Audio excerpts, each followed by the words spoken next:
Bienvenidos y bienvenidas a La Huella, un nuevo programa de Alacantí Televisión en el que vamos a hablar de tecnologías, sostenibilidad, innovación, investigación, ciencia y medio ambiente. Un programa en el que queremos que tú seas el protagonista. Queremos conocer qué te inspira y sobre todo cómo inspiras a los demás. Este es el sumario que hemos preparado para este primer programa. De construcción de viviendas.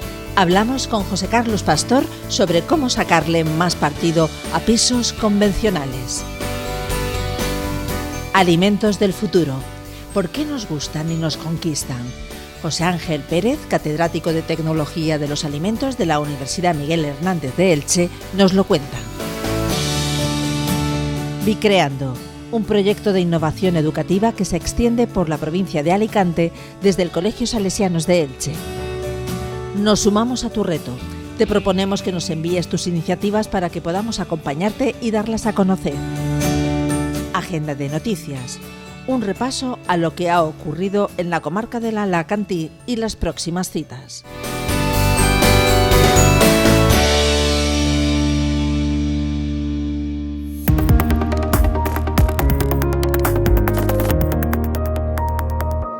Hola amigos de la ecología, la sostenibilidad y el reciclaje. Por cierto, hablando del reciclaje, ¿creéis que se puede reciclar una vivienda? ¿Darle una segunda vida? Estoy seguro que durante el confinamiento, que nos dio mucho que pensar, algunos os preguntasteis, ¿estoy confinado en la vivienda en la que deseo vivir? ¿Me ofrece todo lo que necesito? Pues para vosotros tenemos una solución porque hoy vamos a conocer a Juan José Pastor García, un arquitecto que nos ofrece alternativas que sencillamente desconocíamos. Reformar un piso convencional transformando espacios interiores en exteriores. Vamos a conocerlo. ¿Qué tal? Hola, Juanjo. Muy bien. Placer Muy tenerte bien. en La Huella. Bueno, Juanjo, pensábamos que lo único que se podía deconstruir era una tortilla de patatas. Creo que estamos equivocados, ¿verdad? Pues seguramente se puede construir todo y hasta el espacio también, ¿no? Sí. Cuéntanos, ¿en qué consiste este tipo de reformas que estáis haciendo? Bueno, yo creo que al final, si una vida o si una vivienda está formada por espacio interior y espacio exterior, y siempre lo relacionamos a través de nuestras ventanas, pues hay un momento en el que si el espacio interior y el exterior se separan, o el espacio interior va ocupando huecos, va dejando huecos y el espacio exterior va entrando en la vivienda y organizando de otra manera, pues seguramente podemos tener otro tipo de perspectiva que antes no teníamos. ¿Se puede hacer este tipo de reformas en todo tipo de viviendas? Por ejemplo, aquí tenemos muchas viviendas. ¿Se podría hacer en cualquier vivienda que tenemos por aquí? Claro, de hecho yo creo que es lo más interesante, ¿no? El que es un concepto, tampoco es un concepto nuevo, ¿no? Pero es una manera de abordar el espacio tan diferente y tan atractiva que es aplicable a cualquier tipo de vivienda, y cuando más convencional además, más impacto tiene en la persona que la habita. Por ejemplo, una vivienda que tiene una terraza como esta, ¿cómo podríamos ganarle a este espacio que hemos, no sé, cómo podríamos ganarle luz? Mira, yo creo que la clave está en entender que las viviendas, el perímetro que tiene la vivienda, la fachada, sus medianeras, sus patios interiores, es el perímetro que nos viene dado, pero no tiene por qué ser el perímetro que va a definir nuestro espacio interior, que ahora es lo que sucede. Ahí tenemos este balcón con estas ventanas y la casa tiene este balconcito de 1 metro, pero hacia adentro la vivienda, ¿no? Sí. Pero podríamos pensar que si esas ventanas no estuvieran y el hueco de fachada es intacto y nos metemos adentro con un vidrio o con un elemento que esponje, que introduzca una burbuja de aire en el interior, el perímetro va a cambiar. Y entonces, si cedemos espacio interior al espacio exterior o el espacio exterior le dejamos que entre, el perímetro que habitamos lo va a cambiar todo. Interesante. Juanjo, el COVID, que nos lo ha cambiado todo, nuestra manera de relacionarnos, nuestra manera de protegernos, de trabajar incluso, ¿ha cambiado también lo que te piden los clientes? ¿Buscan ahora cosas diferentes después de un confinamiento tan duro y después del COVID? Yo creo que sí, rotundamente así. Yo creo que si hasta justo antes del confinamiento, ¿no? Seguramente lo que primaba era el metro cuadrado de vivienda construida, de vivienda interior, que en el momento teníamos una terracita, lo primero que queríamos era cristalarla y hacerla todavía más interior. Ahora igual es al contrario, y el metro cuadrado de espacio exterior, sobre todo en el COVID, donde lo que queríamos era respirar en nuestras viviendas y nos dimos cuenta de que no teníamos, seguramente ya no nos importa tener 4 habitaciones y a lo mejor 2 de ellas cerradas, sino que preferimos tener más patio o más fachada. Yo creo que desde ese punto de vista ya le damos valor al espacio, que además los huecos es por donde entra la luz y donde entra la ventilación y donde, bueno, son cosas universales que en el COVID realmente es cuando le hemos tomado conciencia de que es importante. Os hablaría de la casa de Pilar, que para nosotros fue una clienta además muy confiada. Pilar es una persona muy culta, de un ritmo muy tranquilo. Recuerdo las primeras entrevistas que íbamos a hablar a su casa, y cuando íbamos visitando un poco esta casa en la que vivía, que era muy oscura, un pasillo, recuerdo, un pasillo infinito, con puerta, podemos imaginarnos, la mayoría de nosotros viviremos ese tipo de casas. Esfuerzo para imaginármelo. Imagínate, pues un patio interior sin ninguna calidad, donde se tiende la ropa, muy residual, y al final lo único que tenía de valor era un pequeño balconcito de 3 metros cuadrados o menos, que era donde pasaba el tiempo, la mayor parte, para poder vincularse con la calle, ¿no? Sí. Y bueno, al final, que en ese tema de construcción que hablabas al principio, decidimos, como la casa tenía unos 110 metros cuadrados, pero ella no necesitaba tanto, vivía sola, ¿no? Entonces necesitaba prácticamente 2 habitaciones, pudimos casi liberar la mitad de la casa, como rebanar la casa, una casa muy alargada, con una fachada estrechita, de fachada hacia adentro, cortarla íntegramente, de manera que hicimos la mitad de casa patio y la otra mitad construido. Toda esa mitad con un gran acristalamiento, mirando a esta nueva parte que era exterior. El patio que había en el interior se vinculaba con la fachada y quedaba una especie de túnel, un túnel pérgola muy ventilado y muy iluminado, a partir del cual se ventilaba y se iluminaba toda la casa. Sí. Bueno, Juanjo, oye, estamos hablando de las reformas que se pueden acometer en viviendas, y yo tengo una pregunta a grande escala. ¿Crees que el COVID también va a cambiar un poco la manera en que en el futuro se van a expandir las ciudades? Bueno, pues vamos a ver, si pensamos que el patio o la terraza, ¿no?, es el espacio exterior de una vivienda, sí, pues seguramente los parques y las zonas verdes son los patios de las ciudades, ¿no? Entonces sí que estaría bien cosas que son de sentido común y que siempre han estado aquí, pues que al final se introduzcan en la urbanización, que ya lo estarán seguramente, ¿no?, pero que con mucho más ímpetu y con mucho más intención de que se desarrollen de verdad. Sí. Muchísimas gracias por iluminarnos y por estar en este primer programa. Ha sido un placer. Igual, a vosotros. Gracias. Curioso, ¿verdad? Ya sabemos que la deconstrucción también ha llegado a la arquitectura, además de a la gastronomía. Y la gastronomía tiene mucho que ver con nuestro siguiente invitado. Vamos a conocer más sobre el futuro de los alimentos, cómo la industria los diseña y los prepara para que conquisten nuestros sentidos y nuestro paladar. Vamos a hablar con José Ángel Pérez, catedrático de Tecnología de los Alimentos de la Universidad Miguel Hernández de Elche y un reconocido investigador en esta materia.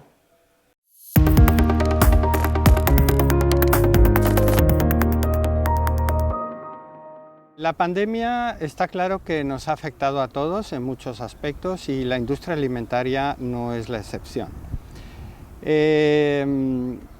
El estar en casa, no poder salir a restaurantes, no poder hacer la vida normal ha hecho que el consumidor demande aquellas experiencias que tenía fuera de casa, tratar de traerlas a la casa. Entonces, de cierta forma, ha influido y mucho en que la industria alimentaria española haya apostado por la innovación. Pensamos muchas veces que detrás de los alimentos no hay nada, ¿no? Pero en realidad sí que hay muchísima innovación, hay 7 W y 5 S que a mí me gustaría que nos explicara brevemente, si es posible. Claro, efectivamente la innovación, cualquier alimento que se desarrolle e innova, lleva muchísimo trabajo por dentro. Es tiempo, dinero, recursos que se gastan para que se satisfagan las necesidades del consumidor. Y para ello normalmente se trabajan bajo varios puntos de vista. Uno, la de las 7 Ws que vienen del inglés, que es el qué, por qué, para quién, a quién, dónde, cuándo, cómo, cuánto. Es para que situemos el alimento en un entorno determinado, es decir, que focalicemos en el tipo de consumidores al que va dirigido, qué precio estarían dispuestos a pagar, cómo lo vamos a elaborar, dónde lo vamos a comer, si es un alimento de ocio, si es un alimento para estar en casa o pues un alimento convencional. Y hay otras características que también se está haciendo, que es los alimentos 5S. hay que partir de la concepción de que un alimento es algo más, es arte, cultura, tradición, no es algo que se coma por casualidad, ¿no? Ejemplos clarísimos tenemos en las paellas, en muchos de los platos que se comen en determinado tipo de puntos, pero el criterio es que el alimento debe ser sano, debe ser seguro, debe ser sabroso, debe ser sostenible y además, una cuestión muy importante, socialmente aceptado. Hay que tratar en ese desarrollo de innovación compaginar eso, y luego también otra característica muy importante es la aplicación de la metodología de pensamiento crítico. ¿Qué he hecho? ¿Cómo lo he hecho? ¿Por qué lo he hecho? ¿Qué ventajas tiene lo que yo he hecho? Y sobre todo ser muy crítico como industria de que lo que yo le voy a ofertar al consumidor está en las mejores condiciones y es realmente lo que ellos quieren, y que yo he sido capaz de dar lo máximo que puedo para que ese consumidor quede plenamente satisfecho del producto que le he desarrollado. Ha hablado de la sostenibilidad, que es una de las grandes tendencias que ha llegado para quedarse. Me gustaría abordarla desde distintos puntos. Por ejemplo, en los envases, ¿qué piensa o cómo ha cambiado el consumidor durante la pandemia? Bueno, el consumidor ha cambiado muchísimo. Tenga en cuenta que nosotros hemos estado confinados en las casas y las salidas eran limitadas, entonces cuanto más plástico, cuanto más envase tenemos, nuestros contenedores para la basura se veían sobrepasados, ¿no?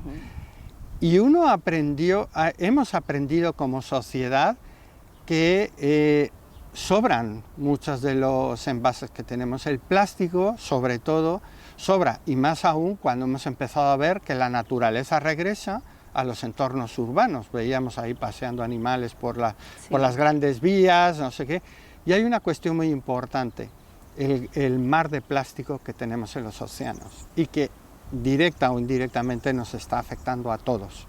Y es ahí donde la mayoría de los consumidores estamos demandando mayor reciclaje, que las materias primas, si pueden ser, sean compostables, de forma de que, si bien muchos de estos envases son necesarios para asegurar la seguridad alimentaria, pues que ese material de envase y embalaje pueda ser reciclado o pueda reincorporarse a través del compostaje al medio ambiente. Otro punto de la sostenibilidad es en relación con los ingredientes, ¿no? Que cada vez los demandamos más naturales, con menos aditivos, y la industria también piensa en esto. Efectivamente. No solamente en que vamos hacia alimentos con la mínima cantidad de aditivos, o si es posible etiqueta limpia, es decir, sin aditivos e ingredientes. Para eso las universidades, y en el caso concreto la nuestra, cualquier desarrollo va sobre ese concepto, es decir, de utilizar al mínimo posible todos los aditivos. También hay que reconocer que algunos son totalmente imprescindibles, son necesarios. Queremos que el alimento dure más tiempo, y si necesitamos que dure más tiempo, obviamente necesita un auxiliar. De hecho, lo de aditivo lo estamos modificando como un auxiliar tecnológico para que ese producto lo tenga. Pero efectivamente vamos a la reducción o a la eliminación de aditivos e ingredientes. Y una cuestión importante es de tratar de utilizar ahí como un retorno a nuestros orígenes, y estamos empezando a redescubrir, parece una cosa rara, ¿no? Parece mentira, ¿no? Que estamos redescubriendo aquellos alimentos originarios de kilómetro cero, autóctonos, que por distintos motivos los hemos ido dejando. Hay también un aspecto muy curioso en los alimentos, que es cómo las distintas generaciones prefieren unas cosas o prefieren otras. Y en el caso concreto de los millennials, me hablaba de su preferencia por los alimentos fusión. Exactamente. Un alimento fusión es aquel que utiliza ingredientes de distintas culturas. Entonces, ¿qué pasa con nuestros millennials? Nuestros millennials ya han estudiado con muchos españoles y no españoles, pero que provienen de la inmigración.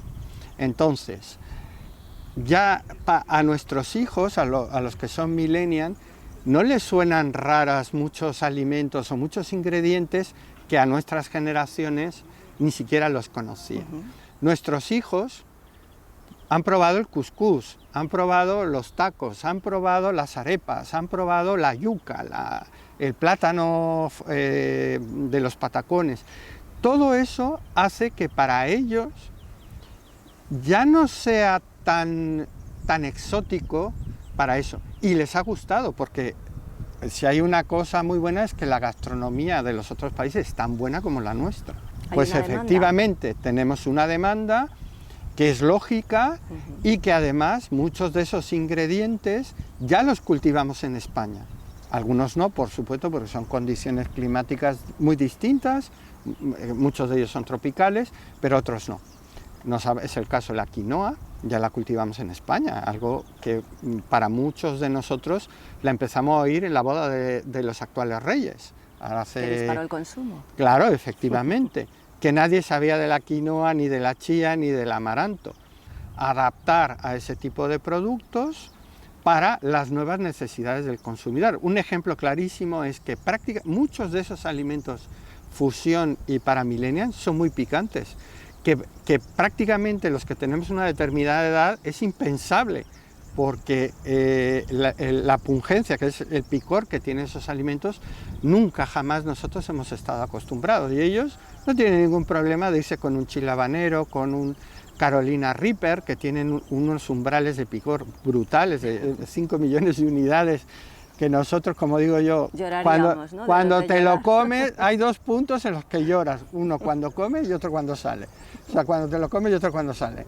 Y entonces, bajo ese, perdón por el sinónimo, pero para que más o menos, sí. Y nuestros hijos, nuestros millennials, vamos, no tienen ningún prejuicio, y además, cuanto más picante, más rico. Y con la carne in vitro, porque, a ver, hay mucha polémica, pero realmente con la cantidad de habitantes que hay en el mundo, se configura como una alternativa, ¿no?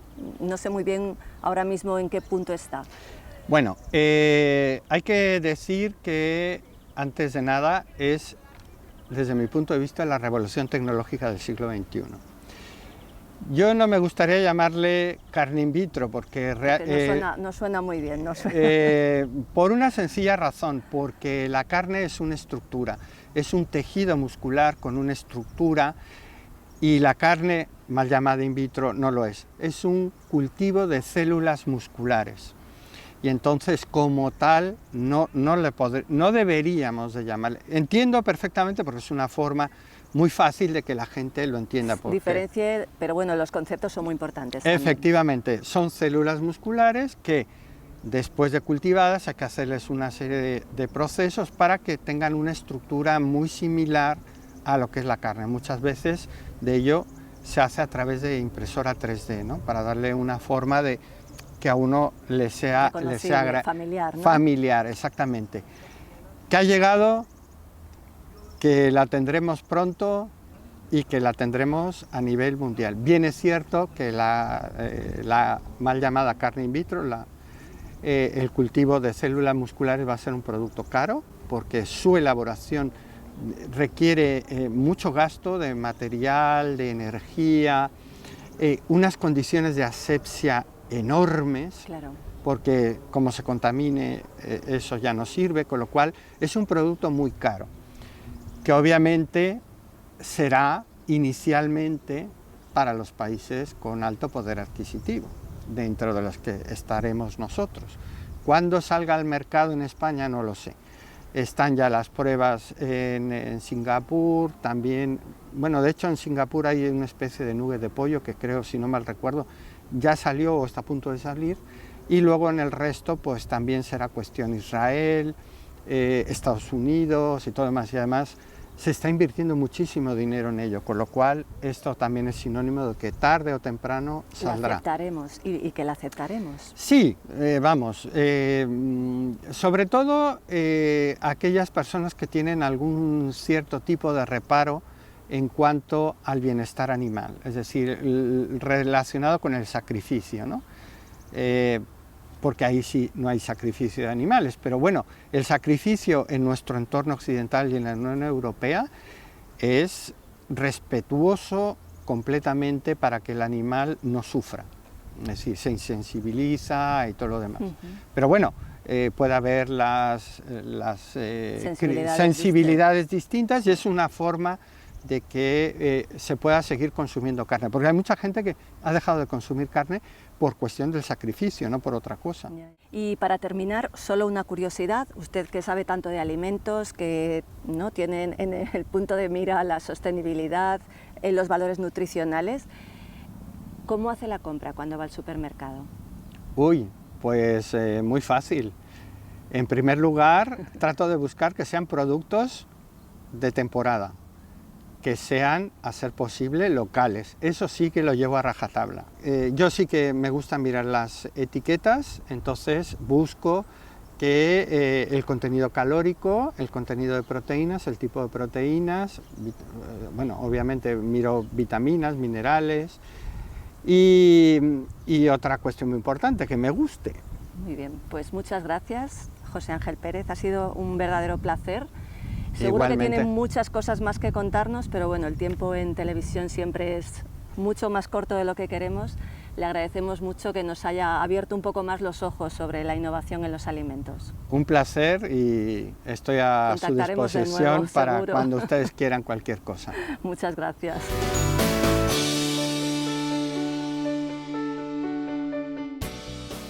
Nos vamos ahora a la escuela. La escuela es una sección en la que queremos adentrarnos en las aulas y también conocer otras experiencias muy interesantes que se están haciendo por parte de particulares, de ciudadanía o de entidades. Es un lugar en el que conoceremos acciones dirigidas a la formación y a la divulgación. En este caso conocemos Bicreando.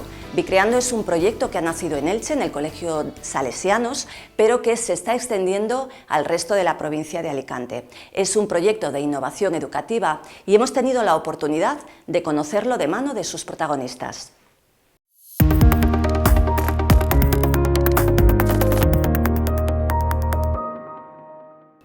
Bueno, Bicreando es un proyecto de innovación educativa que lo que intenta es conectar tres mundos, el mundo social, el mundo de la empresa y el mundo educativo, y sincronizar esos tres mundos, ¿no?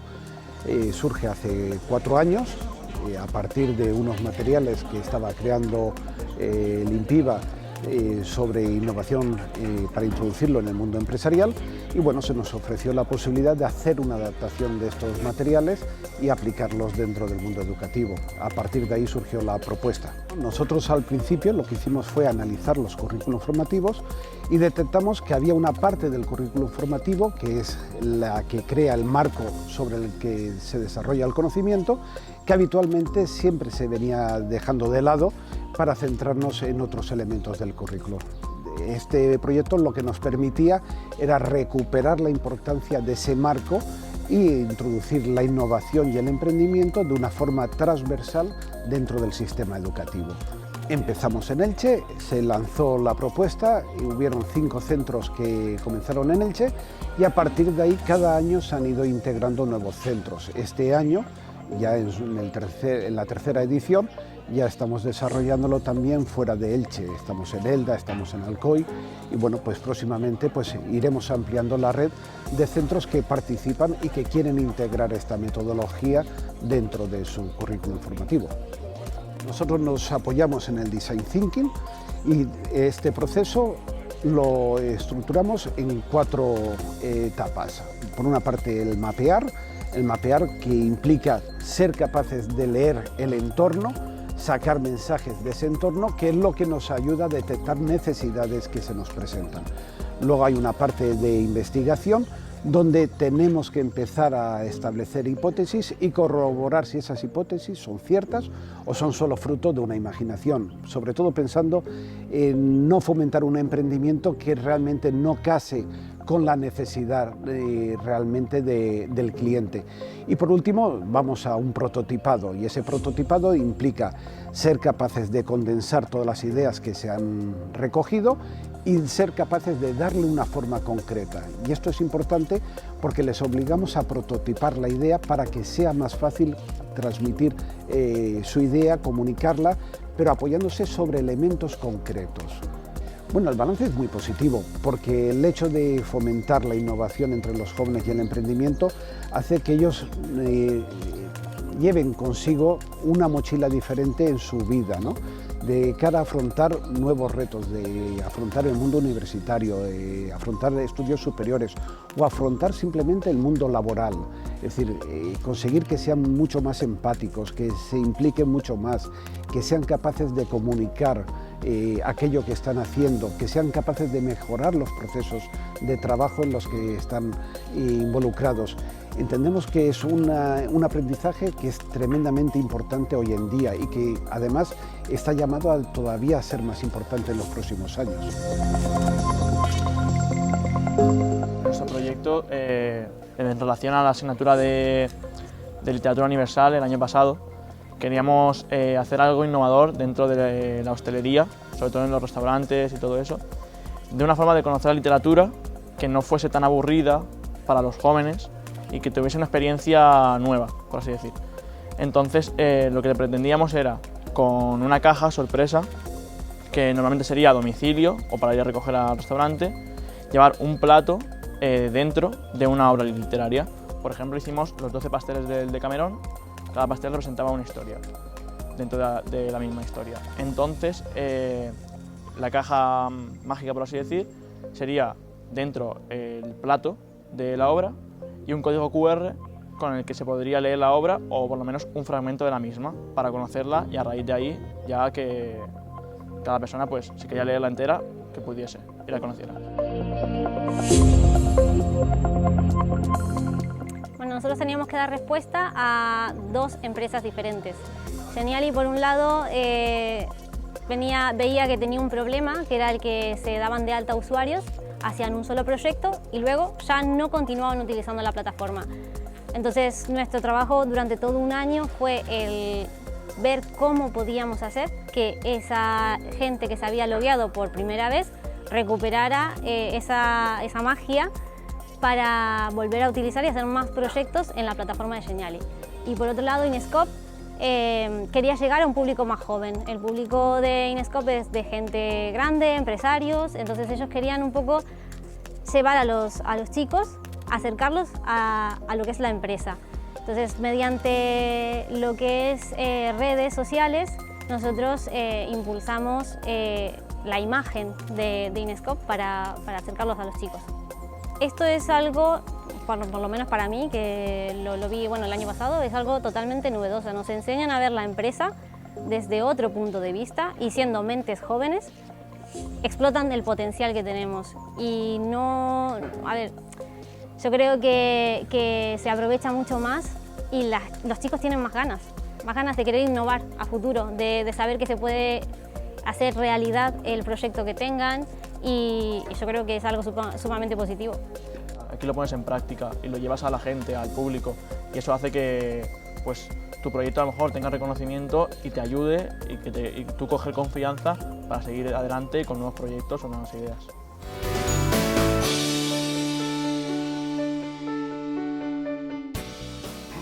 Interesante, ¿verdad? Este proyecto de innovación educativa. Les deseamos todo el éxito a los impulsores de Bicreando. Ahora os vamos a hablar del reto. El reto es una sección en la que vuestra participación es fundamental. Tenéis en pantalla un número de WhatsApp y un correo electrónico al que nos podéis enviar vídeos, iniciativas, eventos que vayáis a realizar. En el reto queremos sumarnos a algo que vosotros impulséis. Por ejemplo, si os suena un día sin plásticos, consiste en pasar toda una jornada sin consumir plástico o intentar evitarlo lo máximo posible. Podría ser un buen ejemplo, pero también estamos dispuestos a sumarnos a las iniciativas que nos enviéis. Ese es el reto que nosotros planteamos en este primer programa. Sumarnos a la iniciativa de todas las que nos podáis enviar, en la que os acompañaremos y hablaremos con vosotros. Y ahora nos vamos a la agenda y a las noticias breves.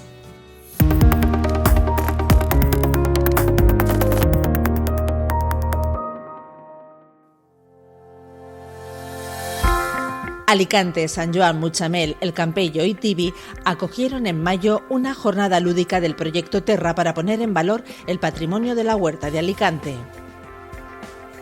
El proyecto Terra es un programa de educación promovido por el Colegio de Arquitectos de Alicante y la ONG Arquitectos Sin Fronteras. Está financiado por la Consellería de Participación y cuenta con el apoyo de una treintena de entidades. La jornada contó con 30 actividades como rutas en bicicleta o a pie, visitas a centros de interpretación y fincas, talleres de dibujo o esparto.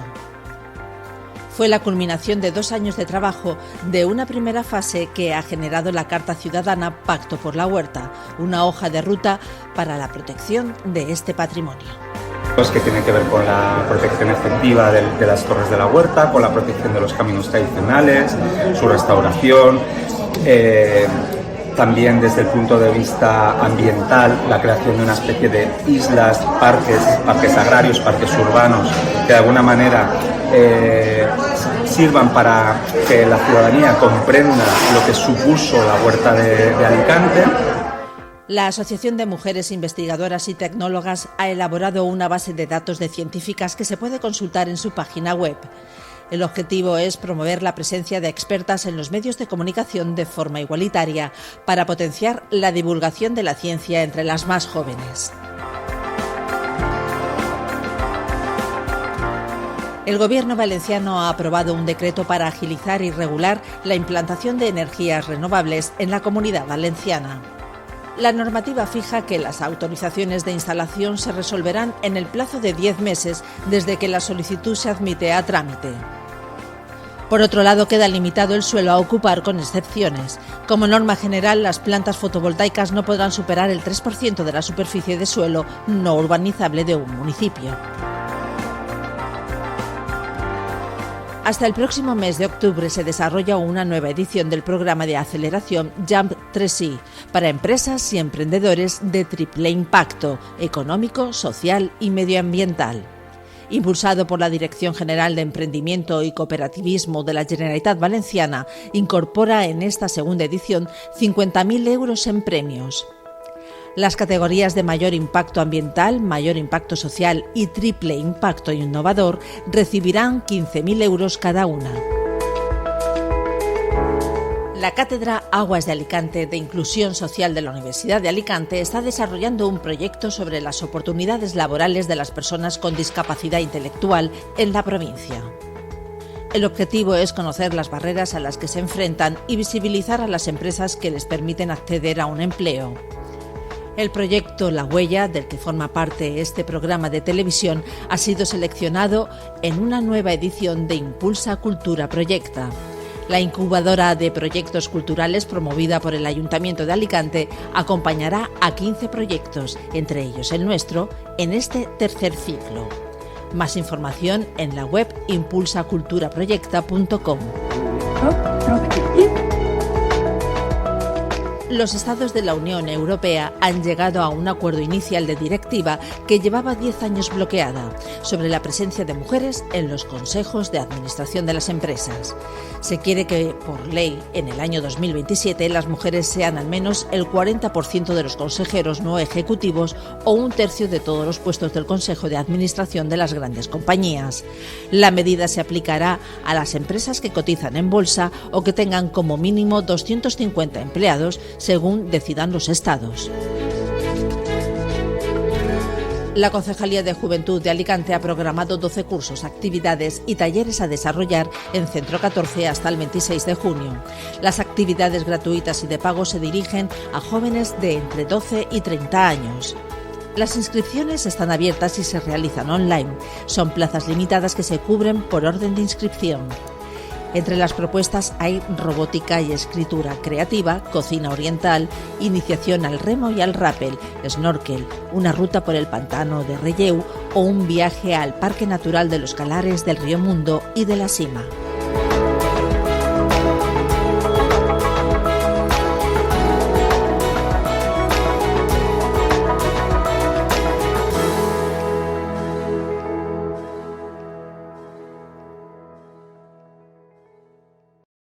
Pues este ha sido nuestro primer programa, espero que lo hayáis disfrutado. Os esperamos en el próximo programa con nuevos retos, nuevos reportajes, nuevas entrevistas sobre tendencias y nuevas noticias y eventos interesantes que compartir con todos vosotros.